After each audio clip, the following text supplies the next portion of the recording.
This is the Colosseum. You live or you die here. It's time to go full Debbie.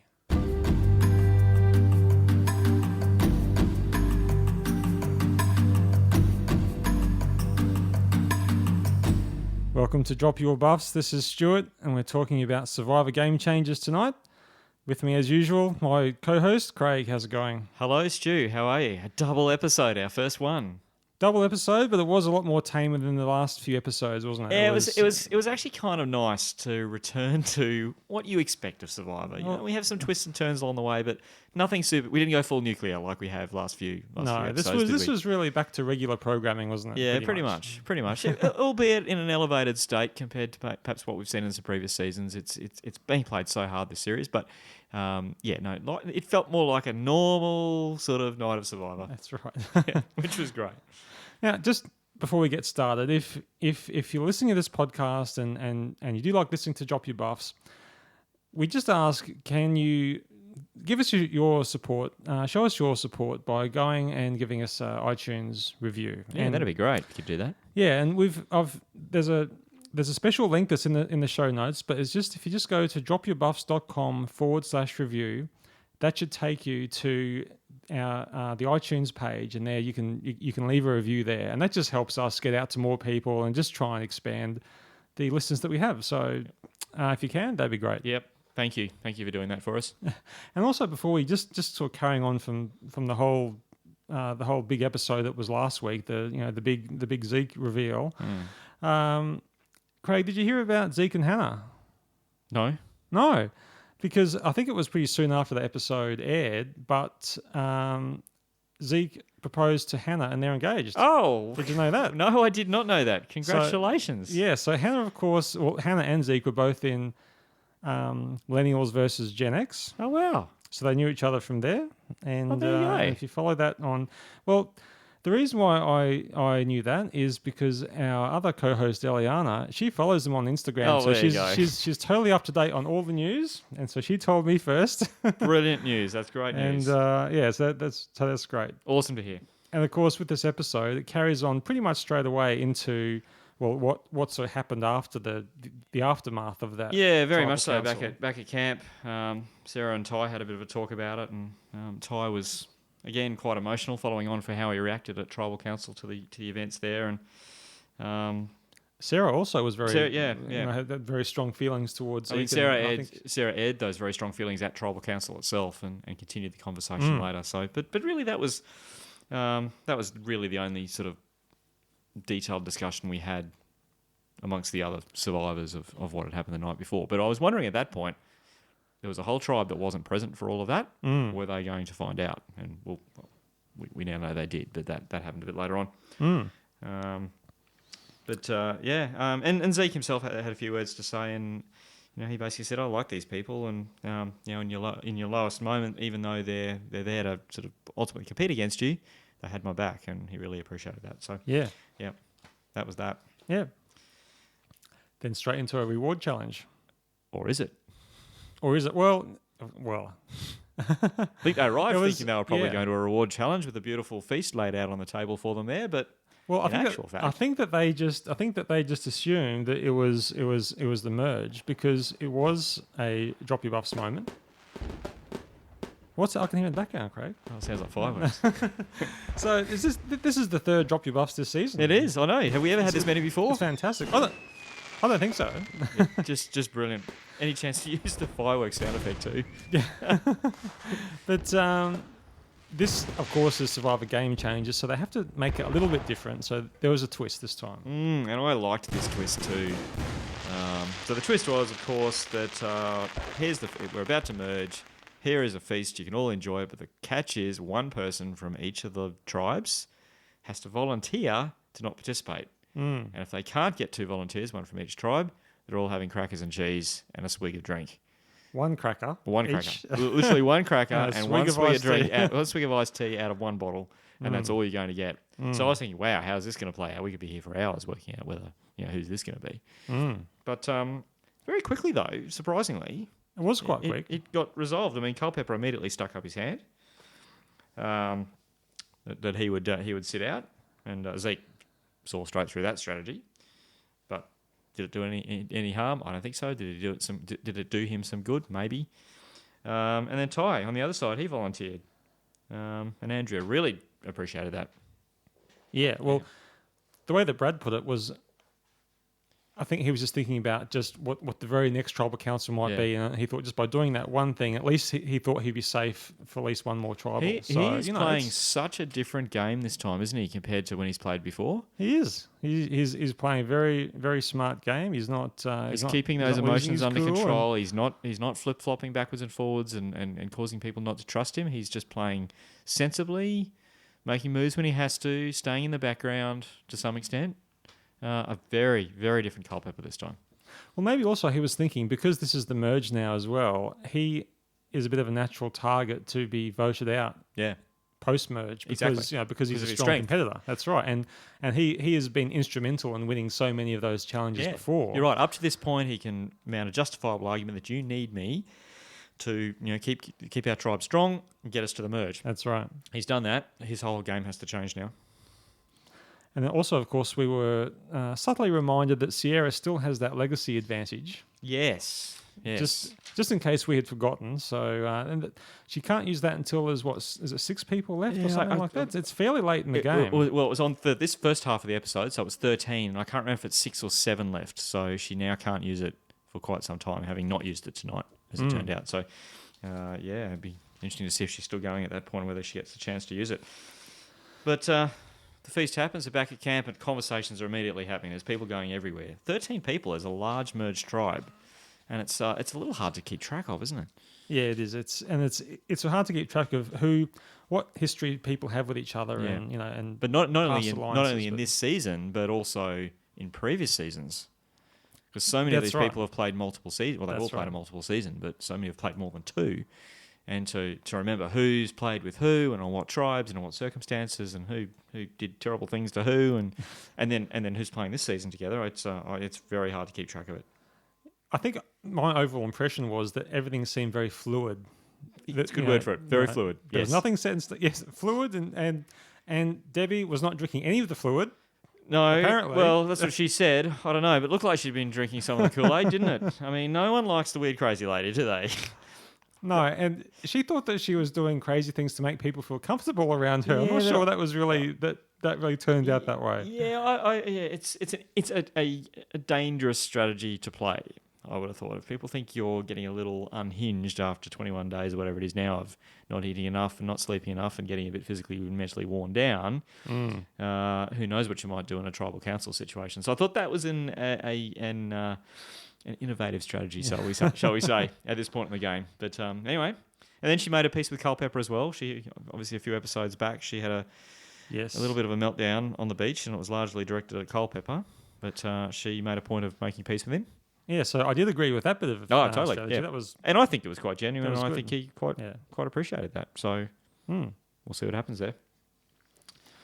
And then a fairly big moment was Zeke, who did decide to reveal to everybody what had already come out at Tribal Council the night before. He's a great storyteller, isn't he? Yeah, I think if he ever gets to the final 3, then he'll be dangerous because the story he'll be able to the justification, the argument for why you should vote for him to win the game. No, but even not what the story is, it could be any story. Exactly. He's a great storyteller. Yeah, that's what I'm saying. So mount any argument you need to mount to win the game. And Aubrey in particular was I thought a bit more of him. I think as a result of him being brave enough to tell that. So and that was basically the end of that. Yeah, I think it's out in the open now. Everyone has that information, and the game goes on. That's right. That's right. And then we start seeing a bit of scrambling going on, and it was a scramble. Alliance talking, and Brad's got his sights set on Michaela. I think Michaela has sort of rubbed people the wrong way a few times because she is a bit abrasive. Yeah, and we've talked about that before. Yeah, if she does tend to wear her heart on her sleeve a little bit, and if she's annoyed about something, it does come out. She's had a few quiet episodes though, so we haven't seen a huge amount of her doing that. We saw it early on in the season, first couple of episodes. Yeah, that's right. That's right. I mean, go on. Yeah, and also the fact that she's a strong competitor in challenges as well. Yeah. So that I think that's sort of coupled with her personality has really given a few people the idea to vote her out. Yeah. So So in that little package they showed there, we had Troyzan, Aussie, and Culpepper saying we'll get rid of Michaela first. Then we had Aussie talking to Zeke, and they were talking about Michaela. We had Aussie talking to Sarah, and they were talking about Michaela. Then we had Ty and Troy, Ty and Hayley, and all the girls talking about Michaela. So it wasn't looking too good for her at that point. No. And then while all that's going on, they're painting the new banner, the new merch shows. Maku. That's right. So I'm not sure if that means something in Fijian. I don't know either. I know that Nuku and Mana, the previous tribe names, are beaches in Fiji or locations in Fiji. So maybe Maku is one as well. I don't know. No, actually, what it is, I just realised it's obviously Mana and Nuku combined. You're right. Very clever. So that's it. So it's not actually Fijian beach after all. It is really. It's a made-up survivor word. I like it, Maku. It sounds like some sort of amazing surf break. It's cool. And Zeke seems to be getting together with Sari, Andrea, and Sarah at this stage. So you sort of get this. There's like the bigger alliance with Sierra and Brad, and then this other alliance with Zeke going on, and then the chicken lays an egg on the roof. Yes. So we still don't have a name for the chicken. No. We need a name for this chicken. We can't go through a Survivor season without knowing the name of the chicken. We had Chester in Australia. We've had names before. Well, it's really Ty's job to name the chicken. It's Ty's job. Why hasn't he named the chicken? I don't know. Is it because there's still more than one? Once it gets down to one, maybe the one that they won't kill. Yep, got to give it a name. Yeah, could be that. Maybe that's it. And Zeke's talking about bloodbaths at this stage, and yes, bloodbath is coming, and just had a sense that something was coming. Oh, there was so much talk in this episode about war, armies, soldiers, soldiering up, getting ready for battle. It came up again and again, didn't it? Yeah, we heard about lines being drawn, all that sort of stuff. Came up over and over again. It really did feel like we were at war. And Hayley, she was very correctly feeling that she wasn't part of any alliance really, because no one was really talking to her about anything. She said as much. She didn't feel like people were working with her at all, and could she do something with Michaela maybe? And I don't really know why she always seemed to be on the outer. What was the reason behind that? Because she didn't appear to have any sort of personality things that sort of pushed people away. She wasn't. She seems quite nice. She wasn't crazy like Debbie, and she wasn't abrasive like Michaela. Exactly. She seems quite articulate when she talks. And yes, I don't know the basis of that. It might be just doesn't quite click. I don't know. Not sure at all. And then we started to see also the beginnings of the Sari and Michaela friendship and potentially alliance starting to happen. Sari giving some bit of motherly advice on the beach there about the need for Michaela to control her emotions when she's feeling a bit worked up. When you're hungry, get unhungry. When you're angry, get unangry, which is great advice, really good advice. But you could definitely see the beginnings of a bond there. Oh, it was. It's hard to know how much, from Sari's point of view, whether it was she was just purely doing this for the game, or there was some part of her that really felt, true, had true feelings for Michaela and was really trying to help her, whether it was all about Sari helping herself. But she did give her some really great advice. It was just basically to sort of chill out a bit and to stop pushing people away. Yeah. And this is the time when you should be inviting people in, because you want exactly. You want to draw in all these people at this time. Yeah. And that's Sari's game, because her game is social. So, absolutely. And she's been a star at it several times before, and she's doing it again. Yes, she really is quite brilliant when it comes to the social side of this thing. I mean, Sandra's good as well in a completely different way. Sari is, she's smiling while she pushes in a knife. That's exactly. Whereas Sandra's saying, "Adios, you're dead." Right. Yeah, exactly. So that was all. I think that was a bit of building of the plot and the storyline to give a bit of context, I think, for what was coming later in the episode. And I think it was important that they went through and showed us some of those alliances forming and some of those thoughts starting to happen. But time for an immunity challenge. We haven't had one for a while. No, that's right. And this is classic Survivor fare, isn't it? Standing on your tippy toes with a block on your head, trying to keep it there as long as you can. Yes, it's very balanced between the men and the women. I think this type of challenge, I think anyone's really got a chance of winning this one. Yeah, and they adjust it for your height and everything, so it's pretty fair. I really do love these endurance. That'd be horrible to actually participate in, I reckon, but I really do like the endurance challenges the best, and we certainly get more and more of them once we get to the immunity stage. I like how they have the time. The individual immunity stage. I mean, yeah, that's right. I like how they have the time. I wish they had the time on the screen all the time. Yeah. They just sort of flash it up every now and then. But I'd like to know with those endurance events exactly how long are they up there? Yeah, all the time. Well, in this one, I mean, the first 9 went out in the first 25 minutes. We got our first time check after Culpepper stepped off, and he was there were only 4 left at that stage. I think we lost about 3 or 4 in the first few seconds of the challenge.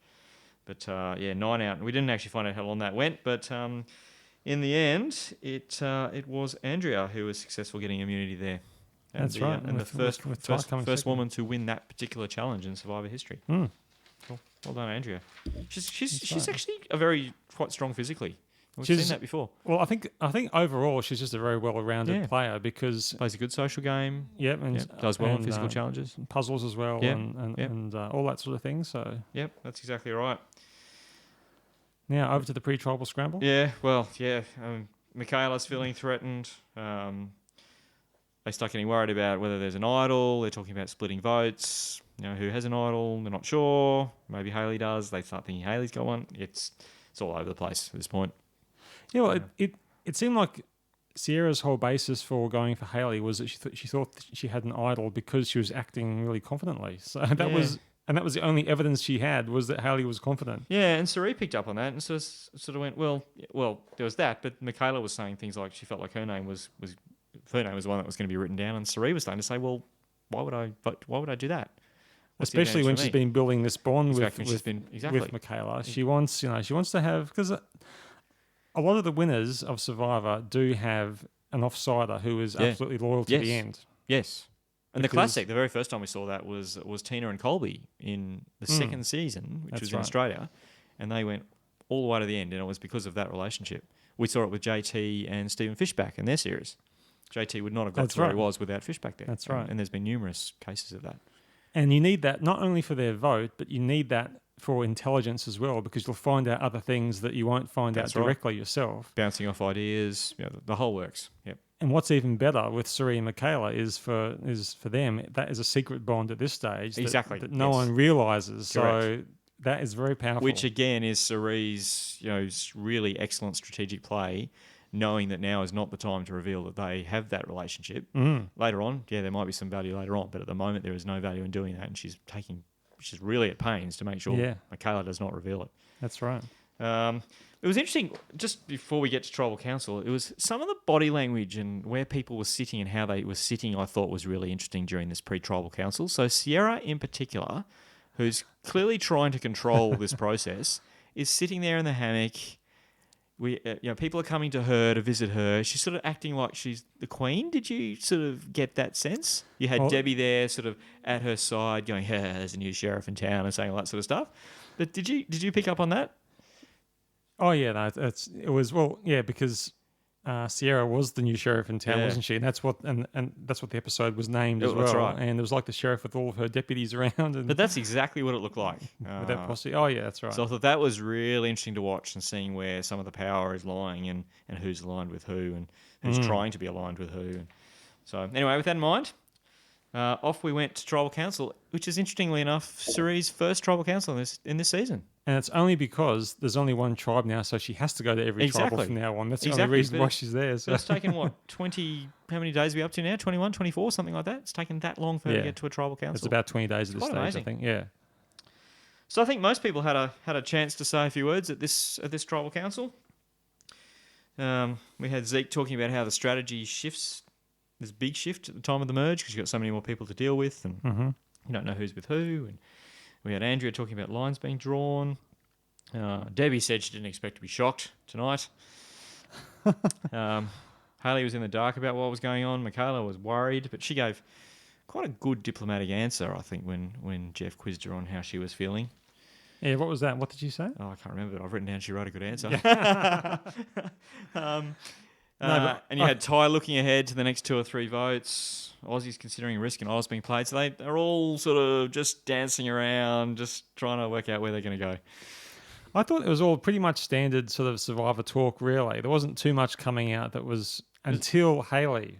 Until Haley, that's right. Until Haley. Offering to reveal whatever she had to reveal, that she did not have an idol on her. That's right, because that's where she realised it seemed to be going around that people thought she had an idol. Yes, that's right. I don't think she realised until that point. No. And so but no one called her on it though. No, that's and she right. didn't. She offered, but she wasn't going to do it unless someone called her. So we had this.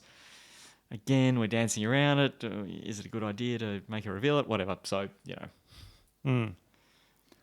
So I guess then it's probably obvious to everyone then that she didn't have it then, because otherwise she probably wouldn't have made that offer. Yeah, that's right. So maybe that's why no one asked, because there was no point, because they realised, well, she mustn't have an idol then. Exactly. Yeah. So we moved on to the vote, and it was Haley who went home with 7 votes. They came from Sierra, Culpepper, Troy, Debbie, Ozzy, Aubrey, and Ty. Michaela got 4 from Cerie, Sarah, Zeke, and Andrea, and Zeke got 2 from Michaela and Haley. That's right, and Haley becomes the first person on the jury, which I was a bit surprised about, because I thought we still had one more vote to go until we got to the jury. Yeah, well, 13 people left, and you usually have a jury of 9. That would leave a final 4. Have we done that before? Or is it a jury of 10? I don't think so, but they have had an even-numbered jury before, haven't they? They have, yeah. Yeah, because the jury vote is never usually close enough that they need to have an odd number of jury members to make sure that there's a result, because normally it's very one-sided anyway. Exactly, yeah.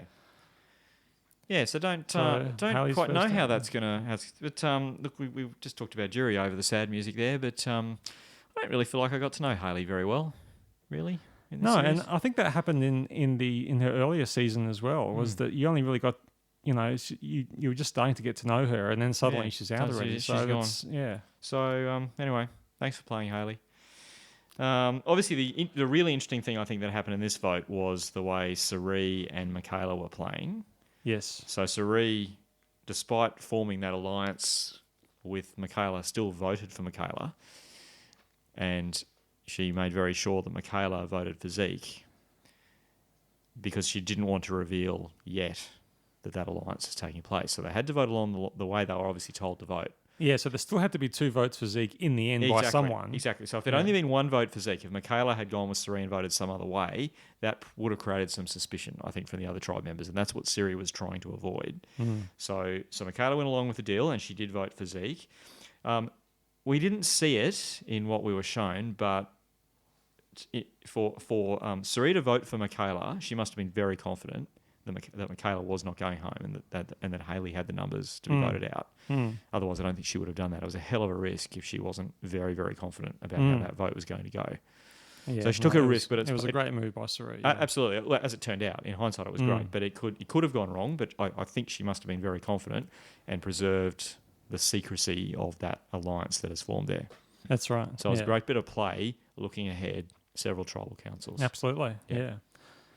Well, that sort of rolls into the next episode, really, because it really was just 2 episodes put together back to back. Yeah, it was. Because then Cerie is then talking about other power structures and saying that really Sierra is the godfather here. Yes. And so she's the one that she recognises as being someone who perhaps needs to go. Well, she made a good point. Again, this is just I think the brilliance of the way Cerie plays this game. So, she's identified that Sierra controls Culpepper, and in turn Culpepper controls Troyzan, and from what we've seen, that is just absolutely spot on, exactly what's going on. And that's quite insightful to be able to work that out. When I can't remember which tribe she's been on and who she's been with, but to be able to identify that, I think is very clever play. We also had, it's day 22, we also had Michaela is under no doubt that she was saved by Cerie. Yes, that's right. I think Cerie probably went into bat for her during the pre-tribal council scramble, and got that switch to Haley, I think, and saved Michaela. And Michaela knows that, but Cerie is still saying you cannot tell anyone. You've got to keep this secret, which I love. I love that. Too often, I think survivors tell people too much and it blows up in their face. But in this time, Cerie is keeping this quiet. That's right. And I like that. And because she's also the only last remaining member of my fantasy Survivor League team, so I need Cerie to do well. Well, I've only got one as well because Haley was my second last one left. So my last one is Michaela. So Craig, it's wow, it's you and me to the end, buddy. We have to go, girls, go. Serene Michaela, final two. Yeah, well, that would be great. Anyway, let's not get too excited about that yet. There's a long, It's a long way to go. And I liked also, then there's a conversation that Cerie had where she was talking to Aubrey about who was in the alliance, and she deliberately, even though she knew she had Michaela in the bag, she deliberately left her off the list and put her, we might get Michaela, just playing so well. That's right. So well, and just not letting people know that there is something actually going on there. And Zeke feels like he's not in control, which I think is true. Because I think he is still losing control because I think that he liked to think that he was making lots of strategic moves, but there are quite a few people doing that at the same time. So these tribes, it's now a tribe of 12 after Haley's departure. So 12 people. They had maximum, I think, of about 7 on their tribes before, 7 or 8. So there's a lot more people to deal with. All sorts of, and someone said that it's just really hard to know who's with who, and there's conversations going on all over the place, and you can't keep track of it. You cannot keep track of who's talking to who, and you just can't do it. And we're only seeing a small fraction of what they're talking about, obviously, as well. So incredibly confusing. But Zeke was saying something's not right. Something did not feel right here. Well, he was seeing Cerie and Andrea as more of a strategic threat than Brad and Sierra were. So that was interesting. He was very clear on that. Definitely bigger strategic threats, and he's right. They are. And we talked about Andrea before. She plays a great game. Cerie's playing brilliantly. Sierra and Culpepper, okay, they're quite strong and they are making some moves. But I agree from a strategic point of view. Cerie and Andrea are the ones that are more dangerous, no question. Yeah. Time for another challenge? Yes, let's do it. Yep. So we've got to go and catch a net of fish, carry them to the beach, and then rearrange them into a puzzle. So we've got Aussie underwater for about 37 minutes, untying the net full of these wooden fish. Oh, of course, this is a team challenge. This is a team challenge, yes. It's a team challenge. We had Sarah and Andrew were the two captains, and they chose their own teams. Chose their teams. So Aussie and Troy's Ann were out there a bit slow, but Aussie was underwater for a very long time. Sarah and Culpepper did well, but one of their fish got away. Yep. And made a bid for freedom, so Sarah had to swim out after that. Then again, Aussie and Troy's Ann's team had a disaster, and it was Andrew and Ty, I think, wasn't it? I mean, they forgot to put one of their wooden fish onto their big carry thing. After loading up the whole pole, exactly. I had to go all the way back again to get that fish. So that team was behind the whole way, but then during the puzzle assembly, it didn't quite come together for Cerie. And who was on with Cerie? Cerie and Sierra. Cerie and Sierra, yep. Were the two working on the puzzle for Orange, but very, very close in the end. But in the end, it went to the team that was behind the whole way. That's right. Well, I think that Zeke has done pretty well on puzzles before, hasn't he? I think he has proved himself in puzzles, and of course, I'm sure that Debbie, in one of her many jobs in the past, has been some puzzle champion or something like that. So she was obviously. I have no doubt she would have had a role like that somewhere. And we don't know. They're not putting those supers on her this time. No, the captions down the bottom. They're not changing them every time she does a confessional. Which that was very amusing. So we had Zeke, Debbie, Aussie, Troyzanne, Ty, and Andrea were the ones that won that challenge. That's right. They did. And the Marshall's reward. Now we had to look this up. We're Australians. We don't have Marshalls in Australia, but it seems to be some sort of retail brand in the United States, and they seem to sell footwear and clothing and maybe a bit of homewares. That's what I could very quickly work out. Maybe Egyptian cotton towels, maybe some Egyptian cotton towels. Yeah, it was pretty obviously a bit of product placement, that one, wasn't it? Yeah, which I was a bit surprised because I thought they didn't really do that anymore. Well, we didn't do it last week. We had soft drink last week without naming it. No, that's right. So obviously we got the sponsor in place last week, but we got Marshalls in place this week. So you know what? The product placement that I liked the best, going back a while ago now, several seasons ago, was when they showed that they showed that movie yes. I can't remember what it was now, but Gulliver's Travels. Oh, that's right. Yeah. Yes. Yeah, and they showed Gulliver's Travels, and it was like this special screening before it come out at the cinemas, and and they had the special beach cinema thing set up and deck chairs and that'd be quite nice, wouldn't all that sort of stuff. You wouldn't expect a reward like that in an episode of Survivor, would you? That's right. That was the Jack Black movie. Yeah. Oh, okay. Yeah. A bit average, but still. A few years ago. And we've had Sprint, we've had Mountain Dew, and we've had cars. They don't really do the car anymore, do they? No, not for a while. And I think back in the day they had Doritos too, didn't they? I think they had Doritos. Yep, did have Doritos. Yep. Yeah. So anyway, but before we got to the Marshall's Reward, we had Sari in particular back at camp, very emotional about having lost that about reward having challenge, lost. and Yeah, started talking, about what it's like being a mother who struggles financially to raise the family, and was equating a loss of that challenge to that. So she was feeling that one very, very deeply. it's a bit hard for us just watching on TV to really understand what that, would be. Exactly. to appreciate all that. But no, she really felt that. Back at the Marshall's Lounge. Yep, that's right. Ty's nude. Well, he wasn't the only one, was he? I think he's the only one they show. I mean, they pixelated him, obviously, but he's running around having a great old time. I'm here to have fun, he said. Wasn't someone else running around as well? Who was that? I might have been looking down, taking some notes. I didn't notice. But no, there was showers, dressing gowns. There was burgers and apple pie, all that sort of stuff. All that Good old Aussie, good old American fare. Yeah. But I think Zeke made a bit of a strategic error here. He was having a conversation with Debbie and a few others, and he took the opportunity to try and throw Andrea and Sari under the bus. Now, he's right that they are a bigger threat, as we talked about, but I don't think telling Debbie was necessarily such a good idea. No, because who knows what she's going to do with that information. She's just a loose cannon. And particularly since she's not part of his alliance. Yeah. It was a risky move. Yeah, and I don't think it worked. Well, also, you think the reason why he's saying Andrea and Sari are a threat is because he's saying that they're making all these sort of strategic decisions, but then that makes him look just the same. Well, yeah, that's just right. the same, doesn't he? It does. So, which I don't think is a problem. I think it was just who he chose to say that to. Yeah. I think that was unwise. I'll put it that way. But anyway. So that was the end of the Marshall's Reward, and off we went to the Survivor Challenge. Classic, the Survivor and Pole Immunity Challenge. This is so hard. It just looks painful. All those close-up shots of feet, and they look black, and they look. Ugh. And it looks so dangerous too, because if they're up at the highest point of those poles and dropped off as Andrea did, yeah, it's it'd be at least 5 meters high, wouldn't it? Might even be higher.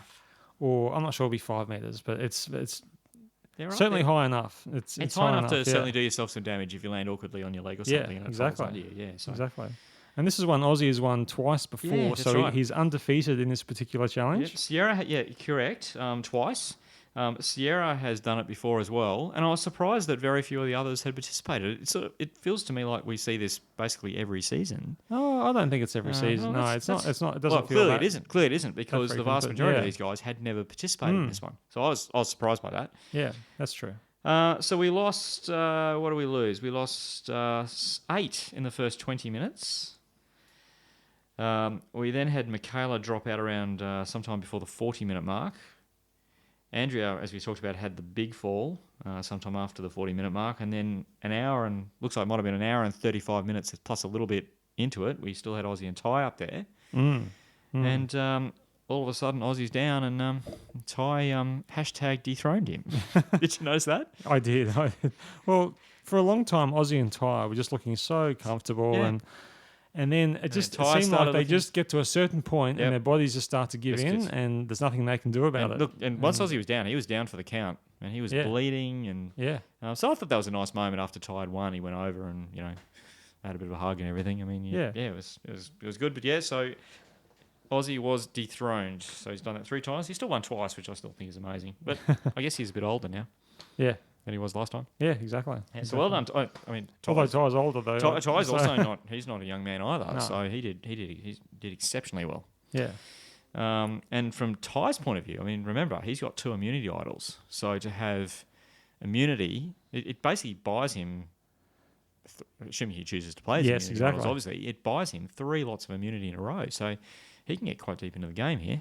Exactly. He plays his cards right. Exactly. But then we got into a bit of anger back at camp, and the pre-tribal council scramble here, but a bit of anger about Zeke making it known that he wants to get rid of Andrea. Yes, and then it all comes out. All hell broke loose. So we had Andrea, Aussie, and Siri. They all felt pretty betrayed. Sarah was outraged by it. So it wasn't immediately clear now what was going to happen after that.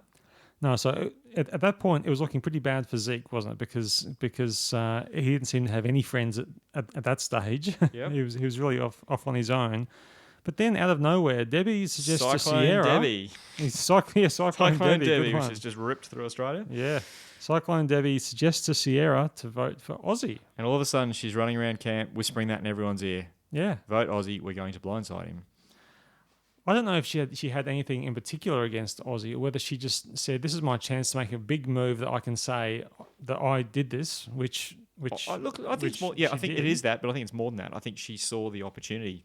Aussie, I think, was probably widely expected to win that challenge, simply because of his record in that challenge, and he was looking very strong right to the end. He didn't win the challenge. All of a sudden, we have an opportunity to get rid of Aussie. Yes, and I think she took it. Yeah. Because he is a threat. I mean, he is so strong. Anything involving water, he's going to do great in. But he's also just generally a strong player physically, and there's a very strong chance he will win challenge after challenge and get immunity. And there may not be that many opportunities to get rid of him. So I think that's what it was all about. Yeah, taking that opportunity and taking it now. Yeah, that's right. And of course, she made sure of that by using her second vote that she had, that she had won earlier from that. She did. Now, as it turned out, she didn't need to. They had the numbers. So I wonder if she regrets that she did that. I mean, before we get to the numbers, we should have a quick chat about what came out at Tribal Council. And Aussie was saying that the stakes is just so much higher this season, and it's so much more cutthroat than what he's experienced before. Yeah, it was interesting to hear him say that. Sarah was talking about what we said before. Hard to know where the relationships are. I made a funny comment about, she said it was like a whole bunch of single people trying to hook up. If you want a date, I'm available. I quite like that. That was quite amusing. But she got a laugh out of it. She got a laugh out of it, took a bit of the pressure out of the situation. I think 3 or 4 people used the word cagey. They were all talking about people are cagey. Yeah. So that was a common thread running through that tribal. Yep. So while we've got all these alliances seemingly forming and these power blocks forming, they do, you said before, fluid. They do seem to be quite fluid, and it's not entirely clear. None of them seem particularly concrete to me.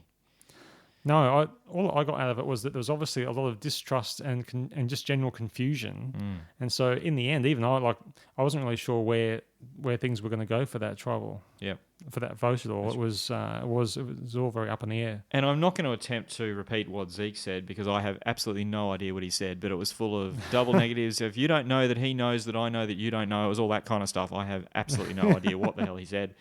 But I mean, Stu and I both looked at each other and went, "What was that?" It shows he's obviously thinking way too hard about this game. I felt like I was in an episode of Yes Minister with Sir Humphrey trying to say something. That's what it sounded like. That's to me. right. So anyway, off we went to the vote. Yes, off we went to the vote, and all right. Well, and Debbie did choose to play in quite a dramatic moment. Chose to play her advantage. Lied about what happened at Exile though. She said she'd given up the necessities of life to get this advantage, which, as we know, is not true. So that's interesting.